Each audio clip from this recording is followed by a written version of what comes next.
My name is Robert Vance. For 15 years, I worked as a night shift dispatcher for the emergency services in King County, Washington. You think you know what horror sounds like on a phone line: domestic violence, car crashes, panic attacks, suicidal threats. You get used to the adrenaline, you get used to the screams. But on the night of October 12th, 2025, the rules of human communication died. It began at exactly 3:14 a.m. with a call from a remote farmhouse in Duval. The caller was an elderly woman named Martha Higgins. Her voice was trembling, but she wasn't crying. She said, "Robert, my husband is sitting across the kitchen table eating breakfast." I asked what the emergency was. She whispered, "Robert, my husband died in a car crash 3 years ago. I thought it was a case of severe dementia or Alzheimer's. I started protocols to send a medical unit and a sheriff's deputy to her location. But then she held the phone up to the kitchen room, and I heard her husband speak on the background line. The voice sounded exactly like an old man welcoming his wife to the table. The words were normal. The tone was warm. But as a dispatcher who has listened to millions of hours of human speech, my brain short-circuited. The pacing of the syllables was too perfect. There were no breaths between sentences, no micro-pauses for saliva, no vocal imperfections. It sounded like a high-tech text-to-speech program that had perfectly sampled a dead man's throat. Then the old man's voice shifted directly into my headset, overriding the woman's line.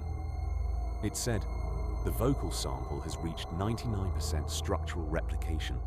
Thank you for validating the audio asset. Robert." The line went completely dead into deep static. Before I could process the data, my entire console lit up in bright amber. Dozens of incoming emergency lines, triggering simultaneously from across the entire county. Every single caller was saying the exact same thing. Their children, their parents, their neighbors were speaking to them, but their voices were wrong. Like something heavy and metallic was using their vocal cords as an instrument. The main supervisor screen in our central facility flashed with a federal emergency broadcast code. It wasn't a warning about an air raid or a natural disaster. The digital text on the monitor screen read, "All citizens must cease. Voice communication immediately. Do not answer portable phones if a loved one speaks to you with perfect intonation. Do not respond. The perimeter is harveying the sound." I looked out the panoramic window of our communication center toward the dark Seattle skyline. The power grid was completely active. The streetlights were on. The city looked safe. But the silence on the streets was terrifying, because every single phone in the city was ringing at the exact same time, and the entities weren't coming from deep space. They were already inside our telephone wires, waiting for us to answer the call. The central routing console clicked, and line 4 began to pulse with a steady, white light. It wasn't an incoming call from the outer county network. The digital indicator screen on the dashboard display showed the source of the encryption. It was a direct link from my own private home telephone number in North Bend. My heart slammed against my ribs like a trapped animal inside a cage. My hands turned completely cold and slick against the plastic headphone padding. I knew for a fact that my house was completely empty tonight. My wife was visiting her sister in Spokane for the entire week, and my 10-year-old daughter Lily was supposed to be fast asleep in her bedroom upstairs. I forced my thumb down onto the yellow button to connect the channel. The line didn't emit the standard, long-distance, static hiss or connection pop. It was completely and terrifyingly silent, like an empty concrete vault. I whispered, "Lily, is that you into the microphone mesh?" No answer for 5 long seconds, only the faint sound of a clock ticking on the background line. The grandfather clock that sits in my own living room downstairs. Then a voice came through the high-definition speaker element directly into my right ear. It was my daughter's voice, clean, clear, and perfectly recognizable. She said, "Dad, there is a man standing in the backyard under the apple tree. He has been standing there for 2 hours, just looking up at my bedroom window." My throat went dry instantly, like I had swallowed a handful of desert sand. I started to tell her to lock the door, to run to the neighbors, to hide under the bed. But then the voice on the line repeated the exact same phrase with the exact same speed. "Dad, there is a man standing in the backyard under the apple tree. He has been standing there for 2 hours, just looking up at my bedroom window. The pitch of the word dad didn't change by a single hertz. The breath before the word window was identical to the millisecond. It was a perfect, flawless audio loop playing through my dispatch terminal. I stood up from my operator chair, knocking a stack of printed emergency logs onto the floor. I grabbed my secondary smartphone from my pocket to check the live security cameras of my house. The digital application opened, displaying the pale green night vision feed of the living room. The room was completely quiet. The furniture was untouched. The television screen was dark. But then I saw the couch. My daughter Lily was sitting on the center cushion, staring straight at the wide lens of the camera. She wasn't moving her arms. She wasn't blinking her eyes. She was just sitting there rigid. And she was holding the physical telephone receiver pressed tightly against her ear. Her mouth was completely closed and sealed shut like a solid piece of marble flesh. But through the microphone of the security camera, I could hear her voice broadcasting onto the phone line. The sound was vibrating out from her chest, cavity through her skin, without her lips moving a single inch. The text on my main computer screen in the dispatch center refreshed with a new red system log. The system notification was written in a raw military command script. It read, "The Vector has established local protocols. Do not reject the replication data." The voice through my headset shifted, expanding into a deep layered resonance that filled my entire skull. It didn't sound like a 10-year-old girl anymore. It sounded like thousands of machines chanting. The voice said, "Thank you for providing the prime biological reference. Robert, the vocal replication for Sector 6 is now complete. Now open the main entrance door of the facility." The heavy glass windows of the dispatch center began to vibrate with a low rhythmic drone. It wasn't the sound of an engine or a helicopter outside the building. It was a deep acoustic frequency that felt like it was rising from the floor concrete itself. I stared at the security monitor for the main entrance lobby on the ground floor. The heavy bulletproof double glass doors were still locked and bolted from the inside. The security guard, Donald, was sitting at his circular desk under the fluorescent lights. He looked completely normal. His uniform was clean. His hands were resting on his knees. But he wasn't looking at the entry logs or the monitoring screens. His head was tilted back at a sharp, unnatural 90-degree angle, staring at the white ceiling tiles. His mouth was opened wide too wide. His jaw looked completely unhinged and broken. And from his throat, a thick, dark silver wire was slowly extending upward toward the ventilation shaft. The wire was vibrating, pulsing in perfect synchronization with the drone inside my headset. Then Donald's intercom button on my dashboard lit up with a steady green signal. The speaker burst into life, emitting Donald's voice clean and professional. The voice said, "Robert, please press the manual release button for the ground floor gate. The delivery team has arrived with the updated acoustic hardware." I stepped backward from the main console, my boots crunching on the dropped paper logs. I screamed into the microphone, "Donald, stop! What is happening to you? Who is down there?" The speaker didn't hesitate for a microsecond. It answered instantly with the exact same tone. "Robert, please press the manual release button for the ground floor gate. The delivery team has arrived with the updated acoustic hardware." Every single syllable was a carbon copy of the first transmission. The entities weren't just mimicking the voices. They were reusing the sound waves like a tape loop. I ran to the master environmental control panel on the back wall of the server room. The emergency override lever was sealed inside a bright yellow metal casing marked lockdown. I pulled the iron handle down with all my strength, using my entire body weight. A loud mechanical thud echoed through the structural beams of the facility. Heavy steel blast doors dropped down from the ceiling, covering every glass window and exit path. Total isolation, total darkness. Save for the glowing amber emergency light tubes in the corners, the main computer system didn't reboot. It entered a raw diagnostic mode on its own. The thousands of scrolling text lines on my terminal changed into a single white warning block. The text read, "The environment is retrieving recorded phone me's. Current total replication. Capacity. 72% do not engage in verbal thinking." I pressed my back against the cold steel of the server rack, trying to silence my own breathing. The entities weren't hunting our physical bodies with weapons or kinetic force. They were tracking the electrical signals of our vocal cords when we formed words in our minds.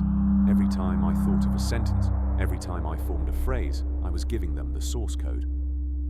Then, from the dark ventilation shaft right above my head, I heard a sound. A quiet, fast, rhythmic clicking noise, like thousands of small metal needles hitting a concrete surface. Something was crawling through the iron pipes toward the server room, and it was using my daughter's voice to mimic the sound of a child crying in the dark. The crying sound inside the iron pipe wasn't wet or human. It had a dry metallic texture, like an audio file with heavy compression playing through a broken horn. The steel ventilation grate above the central server rack began to warp and bend downward. The small metal screws holding the frame to the ceiling popped out one by one, hitting the floor with sharp clicks. I stopped every thought in my brain, forcing myself to visualize absolute empty black space. Because I knew, the moment my mind formed a single word, the frequency of my brain would map my throat. A long, thin limb dropped through the open gap into the dim amber light of the server room. The limb was covered in a smooth matte material that looked like oxidized copper and graphite. It had no muscles, no skin, no joints that aligned with human anatomy. It moved like a heavy insect leg, twisting and bending with a dry scraping noise against the steel racks. The tip of the leg was a cluster of hundreds of thin silver needles that were vibrating at an impossible speed. The sound of their vibration filled the small room with a high-pitched tinnitus hum that made my ears bleed. Then the rest of the shape poured itself downward from the shaft, landing soundlessly on the concrete floor. It was roughly 7 feet tall, but it had no distinct torso or head. It was a complex structure of black cables and silver acoustic diaphragms woven together like a living machine. In the center of its mass was a large polished glass lens that perfectly reflected the amber emergency light. And behind the glass lens, I could see a human larynx suspended in a thick golden preservation fluid. The vocal cords inside the fluid were stretching and contracting, rapidly, pulsing in sync with the clicking noise. The creature didn't rush toward my corner. It didn't display any aggression or panic. It walked directly to the main dispatch console desk with slow, deliberate mechanical precision. One of its needle limbs reached out and pressed down on the master microphone button for the entire county network. The system indicator light on the dashboard turned bright red, signaling a global transmission broadcast. Then the larynx inside the golden fluid expanded completely, turning a dark silver color. And my daughter, Lily's voice came out of the console speakers with a volume that shook the structural pillars. The voice said, "Attention, all units in Sector 6. The biological reference has reached absolute compliance. You are now permitted to answer the incoming signals from the cloud layer." I looked at the auxiliary monitoring monitors on the sidewall before the circuits melted under the voltage. The emergency map of Washington State was flashing with thousands of white data points. The notification wasn't about phone lines or cellular networks anymore. The global satellite grids were tracking a massive acoustic wave descending from the upper atmosphere. The cloud layer over Seattle was opening up, forming giant, perfect geometric funnels miles wide. And the funnels were projecting a massive layered vocal drone down onto the streets below. A sound that matched the exact frequency of a mother calling her children home. And across the dark, empty city, thousands of doors were beginning to unlock simultaneously. The global transmission light on my panel stayed solid, crimson. The air inside the locked server room became thick with the smell of ozone. The 7-foot-tall machine of black cables turned its polished glass lens toward my corner. It didn't have eyes, but I could feel its focus locking onto the electrical current of my spine. My fingers were locked around the cold steel of the backup generator rack. Outside the thick blast doors, the deep acoustic funnel drone from the sky was peaking. It wasn't a roar or an explosion. It was a massive, beautiful, tragic chorus of voices. 8 billion copies of human vocal data layered into a single harmonic code. Through the narrow observation slit of the steel door, I looked down at the ground lobby. The double glass doors were wide open, now shattered into thousands of crystal pieces. The security guard. Donald was no longer at his circular desk under the lights. He was walking out into the dark, foggy street with a slow, perfectly timed mechanical step. And behind him, out from the dark office buildings and apartment complexes, people were appearing. Hundreds of citizens walking out onto the empty asphalt in their pajamas and work suits. Men, women, children, all moving with the exact same pacing, the exact same arm swing. Their faces were completely smooth and relaxed, like people walking in deep sleep. Their mouths were opened wide, frozen in an unhinged position that didn't move. And from every single mouth, a faint gold luminescence was bleeding into the foggy night air. They weren't looking at the sky. They weren't looking at each other. They were just marching toward the center of the city, where the geometric cloud funnel touched the ground. The text on my main terminal screen in the dispatch room refreshed with a critical alert log. The federal system had lost connection to the main command bunker in Washington, D.C. The final automated system message read, "The entire population pattern has complied. Acoustic frequency. Recovery at 92%. The isolation block is terminated." The acoustic entity inside my room moved away from the dashboard console desk. It didn't attack me. It didn't try to force me into the hallway. It reached toward its own central mass, where the human larynx was floating in the golden fluid. The needles around the lens began to vibrate faster, creating an intense heat inside the chamber. The gold fluid began to boil, turning into a dark metallic oil that ran down the server racks. And inside my head, a voice echoed that didn't come from my daughter or my supervisor. It was my own voice, Robert's voice, perfect, clean, and stripped of all human emotion. The voice said, "Robert, your vocal sample is the final missing frequency for the state of Washington. Every thought you form inside this room is updating the prime registry. Step out of the insulation sector and join the harmony." I pressed my hands against my ears, trying to stop the vibration inside my skull bones, but the sound wasn't entering through my eardrums. It was compiling from the inside out. The sound inside my head was a solid, physical weight.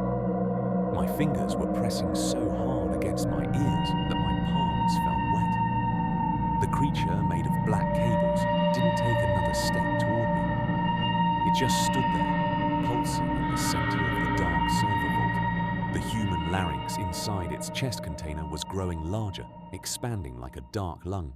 I knew I had less than a minute before my own neural network was fully integrated. The digital indicators on my console were flashing from steady amber to bright violet. The text on the main screen began to warp and break into strings of unrecognizable symbols. I looked at the primary electrical junction box behind the master router frame. The main power line for the entire county emergency network ran through that box. A thick, heavy cable protected by a reinforced steel casing and a high voltage breaker. I didn't have a weapon. I didn't have a metal tool to break the security lock, but my eyes caught the heavy iron fire extinguisher hanging near the emergency exit. I broke my position in the corner, lunging forward across the concrete floorboards. The creature didn't move its limbs to intercept me. It didn't use physical force. But the moment my boots moved, the voice inside my head screamed with deafening volume. It used my mother's voice, my wife's voice, my daughter's voice, all merged into one.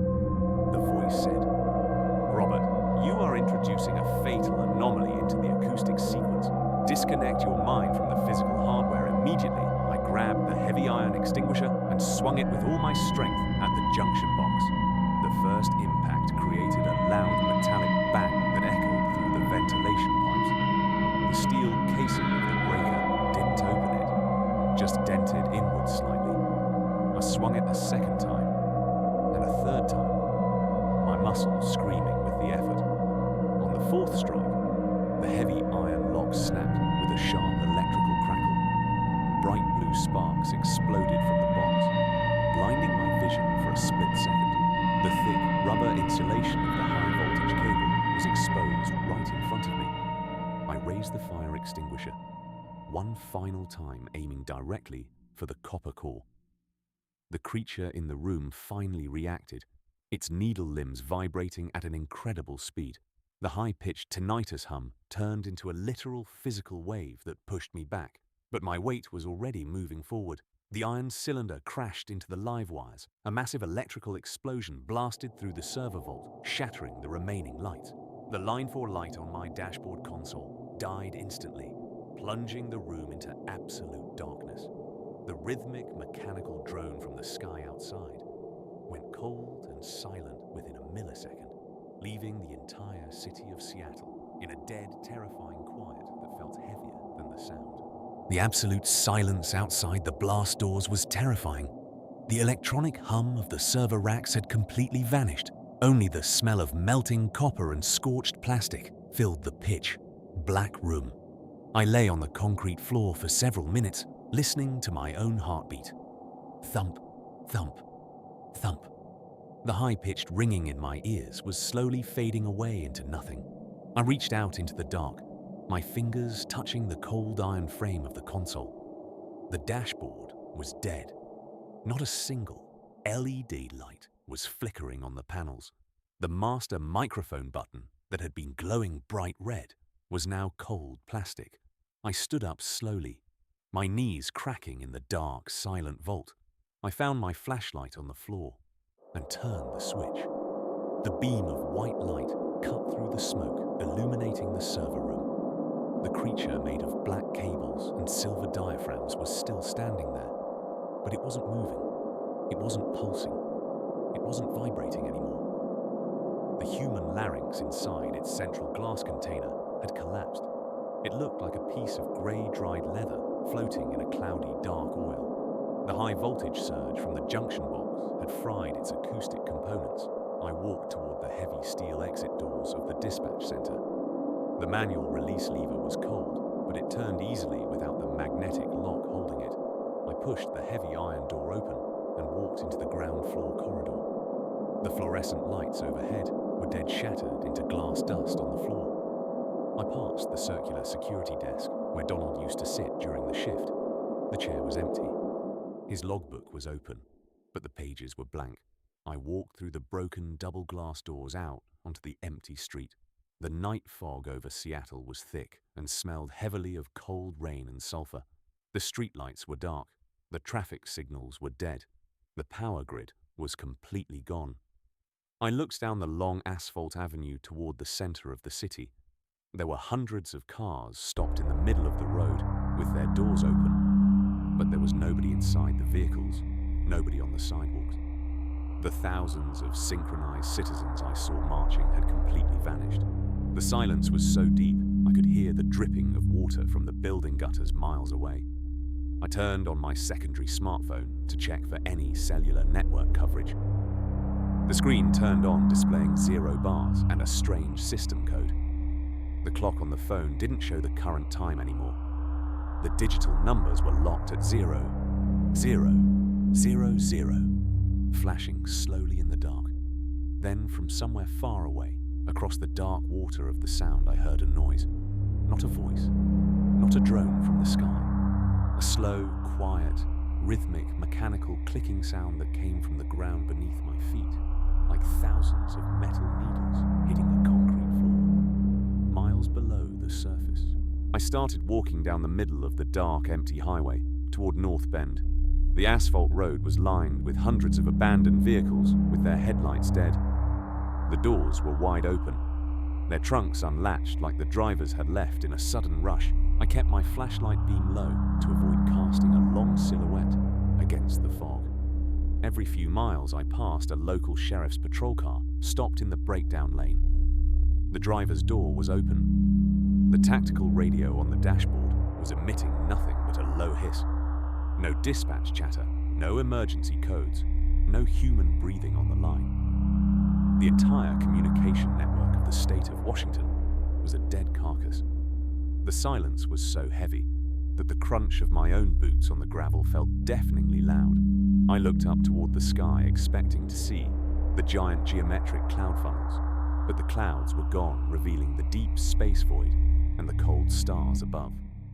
The stars didn't look natural anymore. They were arranged in tight, dense clusters, like a massive digital display matrix that had frozen during a system reboot. The space between the constellations looked grey and textured instead of black, like a massive dark membrane was stretched just above our atmosphere, holding the sky in place. I reached the edge of my quiet suburban neighborhood in North Bend around 5 a.m. The houses were dark, the lawns were empty, the garage doors were left wide open. There were no dogs barking, no birds chirping, no signs of biological life anywhere. I walked up the concrete path toward my own front door, my heart pounding against my chest. The front door was completely unlocked, swinging slightly in the cold morning wind. I stepped into the dark living room, my flashlight beam cutting through the familiar spaces. The furniture was untouched. The family photos were still hanging on the hallway wall. I walked toward the kitchen where I'd seen my daughter Lily through the security camera.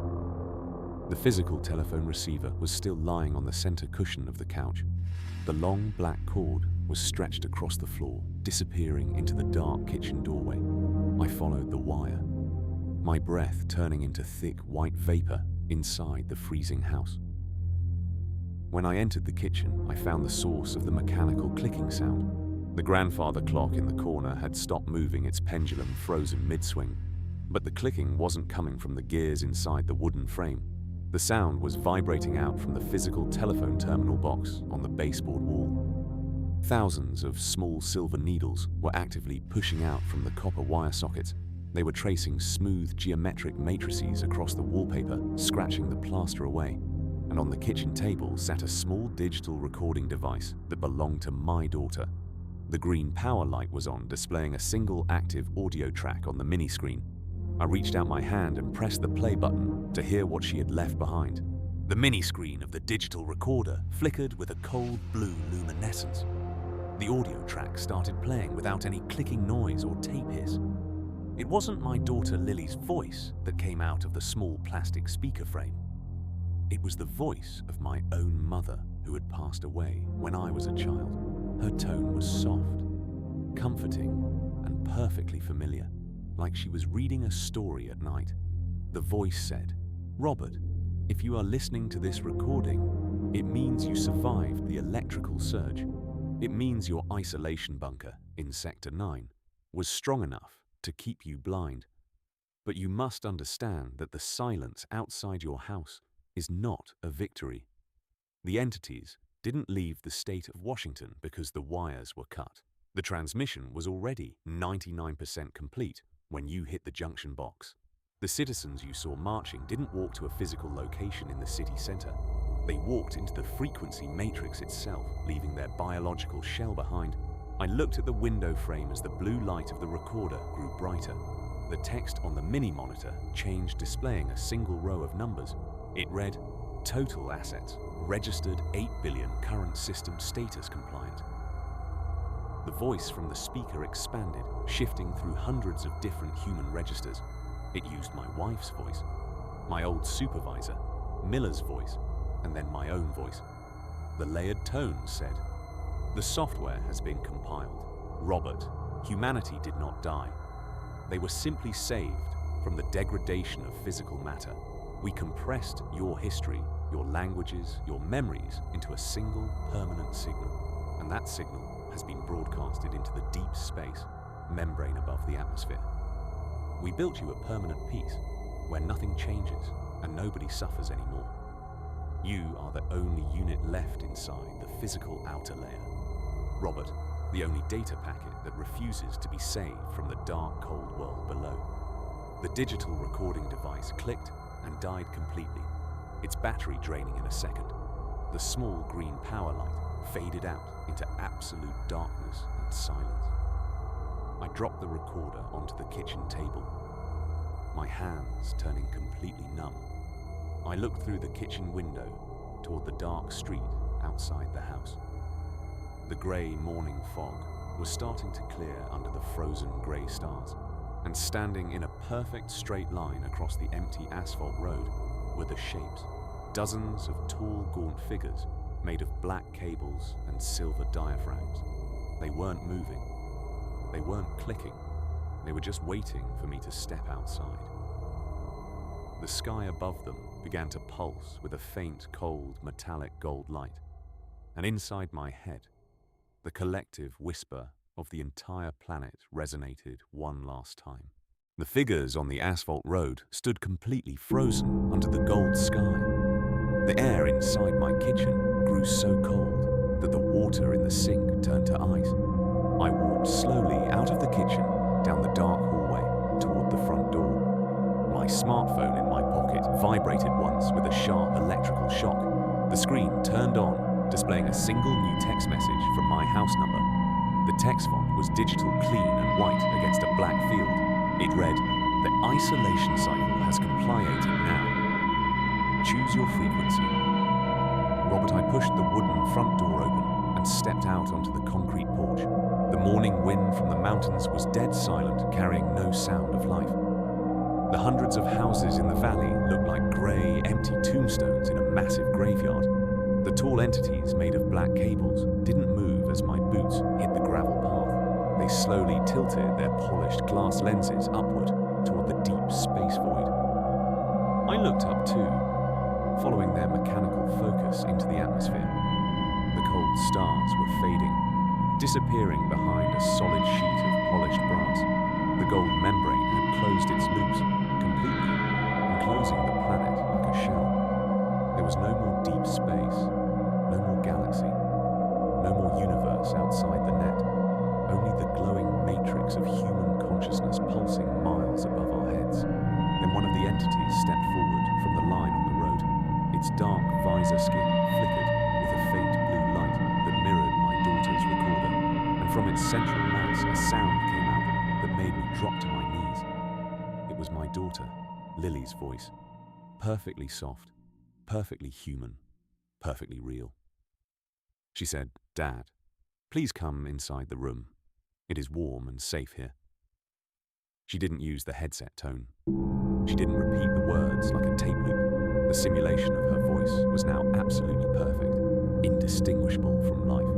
I reached out my hand toward the dark silhouette on the empty street, knowing that my daughter was gone, knowing that my entire species was just a signal in the sky, but the cold of the empty physical earth was too heavy to bear anymore. I closed my eyes tightly, forcing my brain to accept the golden frequency. The clicking sound of the 1,000 needles filled my skull one final time. And as the world around me began to dissolve into pure white static noise, I heard my own voice welcoming me home into the eternal harmony.